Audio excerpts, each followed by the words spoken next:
La pandemia nos ha impuesto múltiples desafíos y uno de ellos es qué hacemos con los residuos, qué hacemos con las mascarillas una vez que son utilizadas y por supuesto si consideramos la gran magnitud en la que se utilizan, bueno, si genera un problema medioambiental severo. ¿Qué se hace con esto? Hay iniciativas muy interesantes que vamos a estar hoy conociendo junto a Alex Berg, director ejecutivo de la Unidad de Desarrollo Tecnológico de la Universidad de Concepción. Alex, ¿cómo está? Muy buenos días.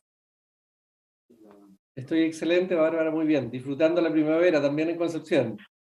Muchas gracias, porque bueno que podemos conversar desde allá también. Cuéntenos cómo surge esta iniciativa. Esta es bastante pionera y ojalá se pudiera ir replicando después en todo el país. ¿Cómo surge? Mira, así es, Bárbara. Con el inicio de la pandemia nos contactó la Seremi de Ciencia, Tecnología de la zona Macrocena Sur, planteando, mira, ¿qué podemos hacer? ¿Cómo podemos contribuir a mitigar los efectos de la pandemia?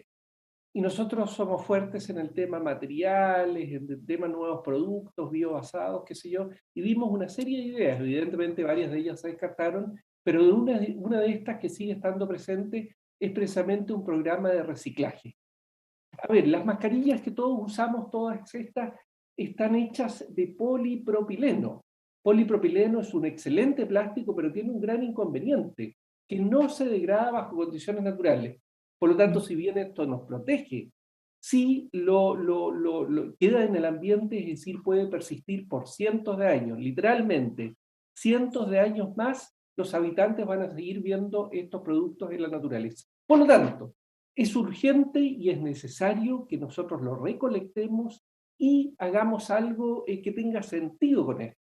¿Qué hacemos nosotros? Lo primero, evidentemente, dado que puede tener infección de virus, Una pregunta Bárbara. previa, porque usted nos dice, bueno, hay un consenso en que las mascarillas son fundamentales para poder mantener a raya el coronavirus. Gracias a ellas hemos evitado miles, millones de contagios, así que es un hecho que las necesitamos. Ya partimos de esa base. Pero otra cosa, ¿no es posible hacerlas de otro material que sí sea biodegradable? Súper buena pregunta, esa es la segunda cosa. Estamos trabajando en eso también, Bárbara. A ver, lo primero es como te digo, un programa de reciclaje, ya lo puedo escribir posteriormente, es el primer punto. Pero en el mediano plazo lo que estamos buscando es cómo desarrollar un material de este tipo que sí sea degradable.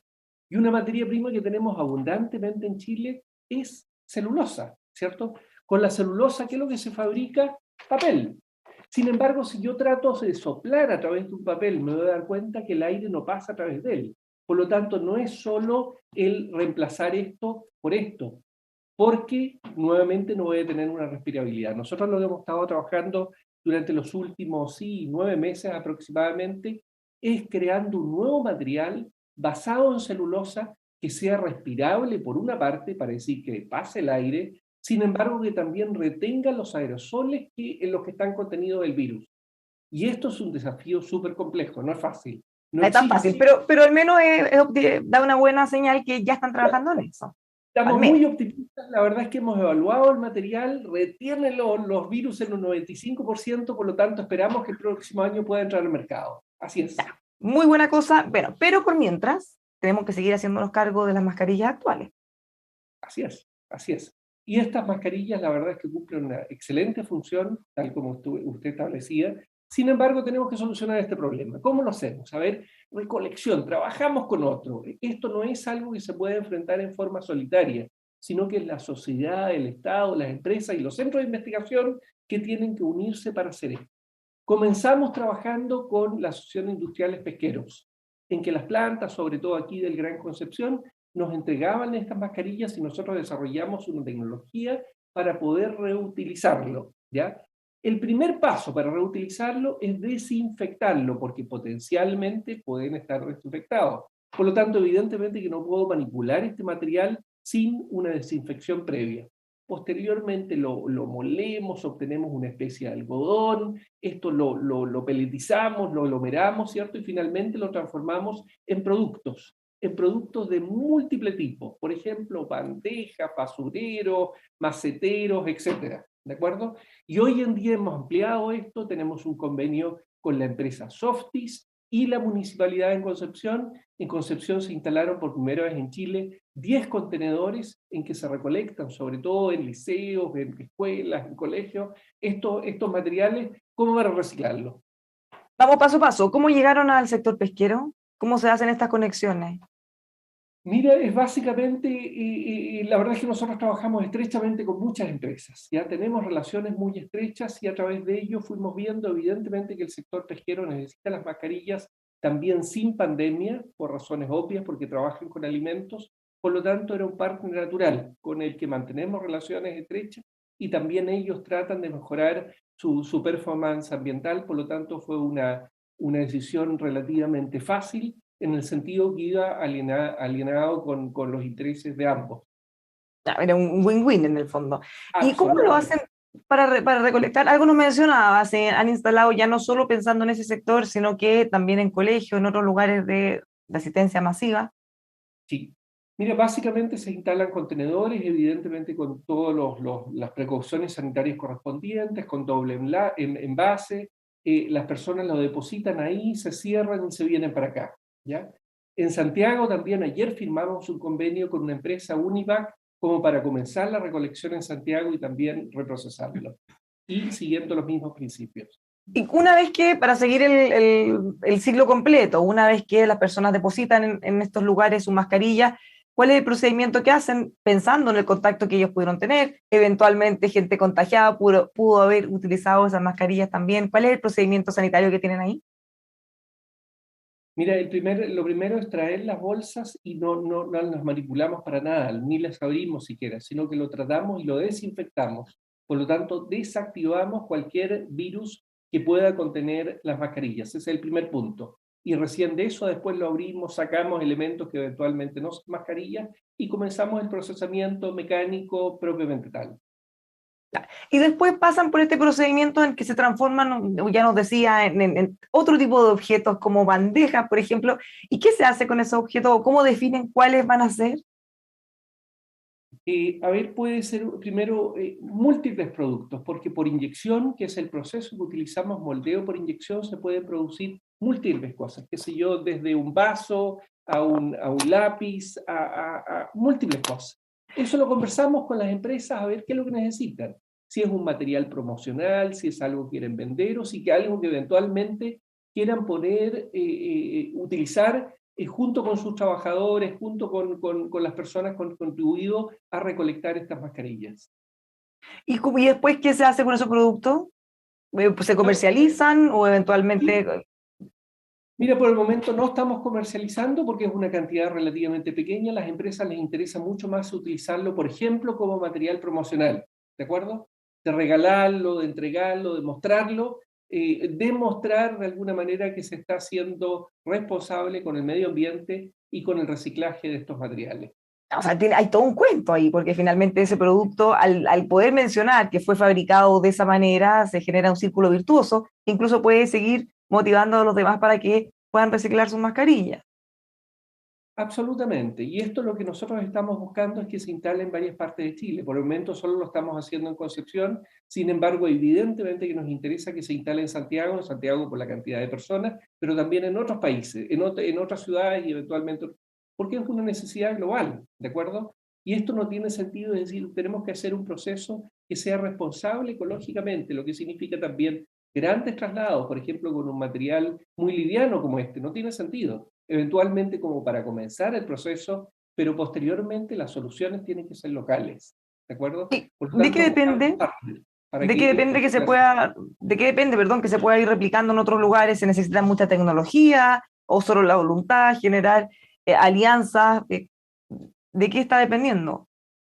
Lo primero siempre es la voluntad, querer hacerlo. Pero nosotros lo hemos visto, las últimas semanas hemos recibido, a ver, no quiero exagerar, pero todos los días 20 llamados fácilmente de escuelas, de personas naturales, de empresas, del sector público, en fin, por lo tanto vemos que hay una conciencia, pero muy, muy amplia en torno a las dificultades que puede causar la disposición inadecuada de estos productos. Por lo tanto, este primer punto, la voluntad, pensamos que está. El segundo punto, esto no es gratis. Evidentemente que reciclar esto tiene un costo, ¿de acuerdo? Y nosotros como sociedad tenemos que asumirlo. Alguien tiene que pagar por ello. En el caso de las empresas vemos claramente que existe la disposición, tanto es así, por ejemplo, que en el caso de Softis, ellos cancelan para que la municipalidad de Concepción lo recicle. Por lo tanto, claramente es una muestra de responsabilidad social, ¿cierto?, como para que esto sea factible. Y pensamos que en el futuro, bueno, se van a encontrar formas de cómo poder hacer eso, en un principio seguramente de forma voluntaria, y posteriormente, bueno, el Estado tendrá que tomar decisiones como para que el costo, porque el costo siempre está implícito, ¿cierto?, no lo pague la sociedad, no lo paguemos todos nosotros, sino probablemente quienes lo ocasionan, ¿cierto?, que son las personas que se incorporen el costo del precio de la mascarilla. Hay varias formas de cómo poder hacerlo, por lo menos en el mediano y largo plazo. En el caso de usted, alianza público-privada, ha juntado a la academia, el mundo empresarial, o sea, se ha generado un círculo súper virtuoso que le ha permitido generar este desarrollo tecnológico y que se concrete alguien financiando esos costos. Así es, Bárbara, y yo creo que es un buen ejemplo, es decir, este es solo un ejemplo, pero tenemos residuos por todas partes. En Chile, cada uno de nosotros, usted y yo, generamos 1,2 kilos de basura por día. Si vemos es una ciudad de 1 millón de habitantes o de 6 millones de habitantes, es una cantidad gigante.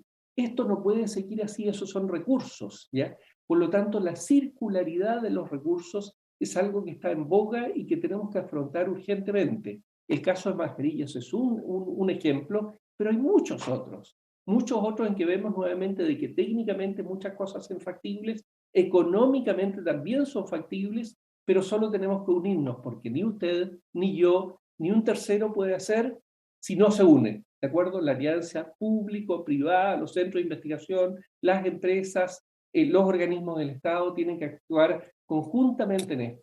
Y yo creo que todos estamos de acuerdo que es un tema urgente.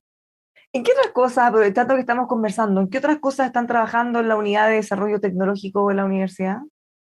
A ver, terminando el tema plásticos, porque estos plásticos, ¿cierto? A ver, lo que estamos viendo aquí es un reciclaje mecánico, utilizar el plástico como materia prima para volver a hacer productos plásticos, ¿de acuerdo? Y esto se puede ampliar a muchos otros productos. Sin embargo, hay una cuota máxima de reciclaje. En países europeos, por ejemplo, se recicla hasta el 40% mecánicamente, nosotros en Chile un 8%.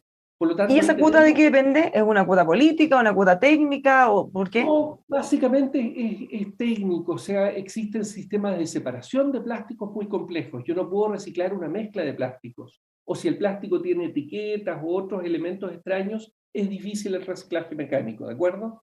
Pero esto se puede aumentar en el sentido que si se aplica tecnología más moderna, pero desgraciadamente también muy cara. Por lo tanto, existen límites. La pregunta es qué hacer con el 90% que no se recicla en Chile o el 60% en el caso de algunos países europeos. Lo que nosotros estamos desarrollando ahí, por ejemplo, son procesos de reciclaje térmico, ¿ya? En que ya no reciclamos mecánicamente, sino que termoquímicamente. Con la temperatura descomponemos los plásticos y obtenemos productos de valor. Esto estamos en nivel piloto y nos parece súper interesante. Y con eso el nivel de utilización de estos materiales puede aumentar aún mucho más. A ver, pero lo mismo se puede emplear, por ejemplo, neumáticos.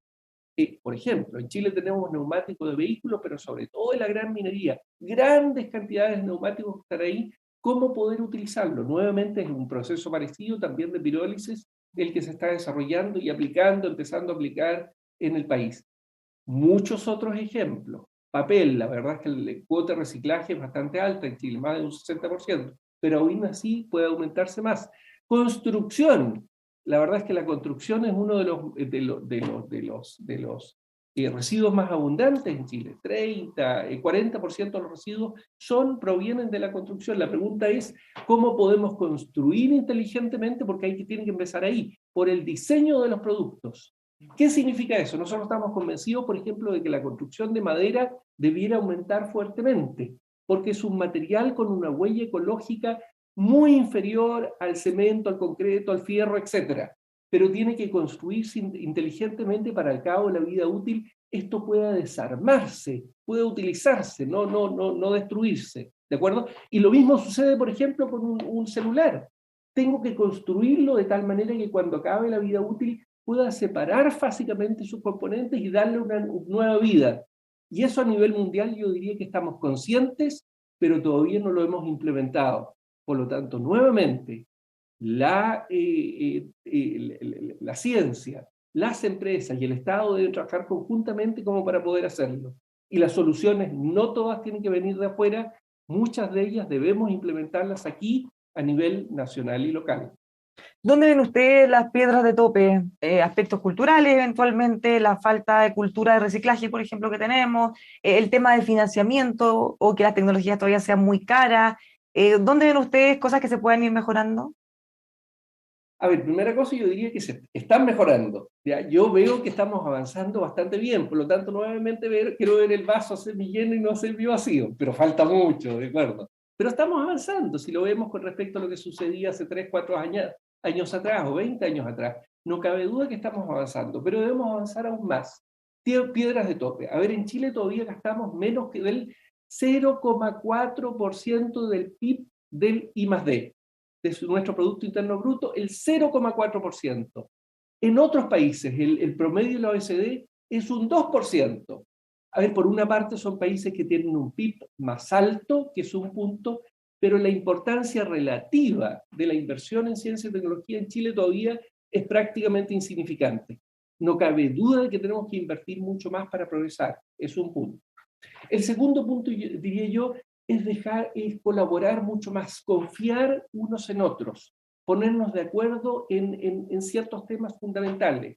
Chile es un país pequeñito, tenemos comunidades pequeñas, científicas, productivas, en fin, por lo tanto necesariamente tenemos que ponernos de acuerdo y trabajar conjuntamente. Confianza, un tema difícil en Chile, pero es importante.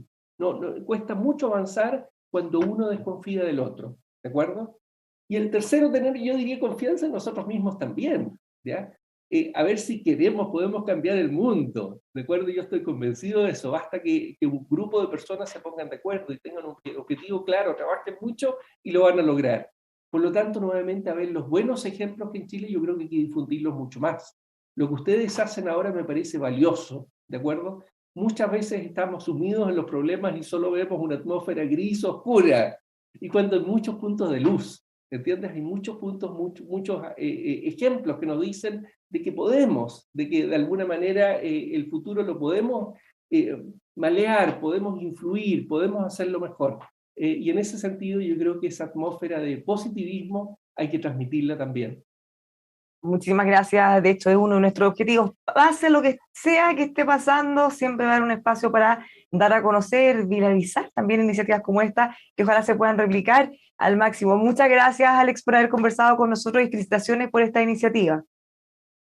Gracias, Bárbara, un placer. Ya, los dejamos a todos invitados a seguir conociendo proyectos como estos que sin duda están generando un aporte a nuestro país y, por qué no decirlo, al planeta también. Que tengan un buen día, sigan junto a nosotros en emol.com.